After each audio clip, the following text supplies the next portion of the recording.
The high-profile retrial of Karen Read has entered a critical phase, drawing national attention as new testimony challenges the original narrative surrounding the death of Boston police officer John O'Keefe.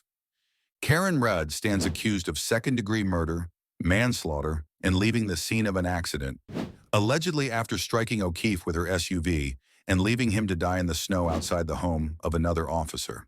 But from the beginning, Read's defense has pushed a starkly different version of events, one that alleges a cover-up, police corruption, and a frame job.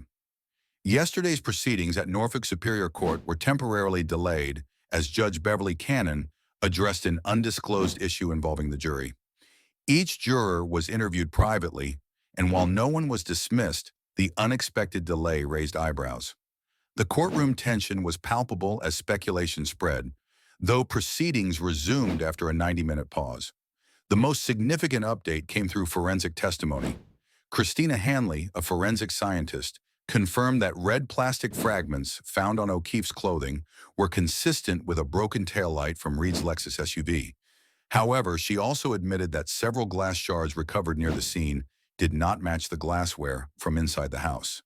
This detail raises fresh questions about how the evidence was gathered, and whether some of it may have been introduced after the fact.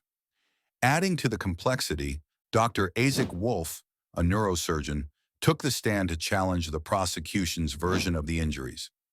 According to Dr. Wolf, the damage to O'Keefe's head was more consistent with a backward fall onto a hard, frozen surface, not trauma from a moving vehicle. He further stated that O'Keefe likely died of brain swelling and hypothermia, not blunt force impact. This testimony bolsters the defense's theory that O'Keefe was attacked inside the house owned by Boston police officer Brian Albert, and later moved outside in an attempt to cover up what happened. Read's attorneys argue that she's been targeted to protect others within law enforcement, pointing to alleged inconsistencies, missing surveillance footage, and unexplained delays in collecting critical evidence.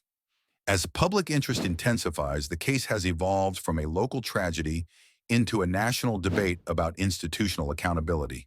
Supporters of Read flood the courthouse daily, wearing pink to show solidarity. Meanwhile, prosecutors continue to build their case methodically, reminding jurors that Read made incriminating statements and had a motive rooted in jealousy and alcohol-fueled rage. With testimony set to resume next week, both sides are preparing for a dramatic climax in what has become one of the most controversial murder trials in recent Massachusetts history. The stakes are enormous, not just for Karen Read, but for the credibility of the justice system itself. Stay tuned for continuing coverage of the Karen Read trial and subscribe for real-time updates as this explosive case unfolds.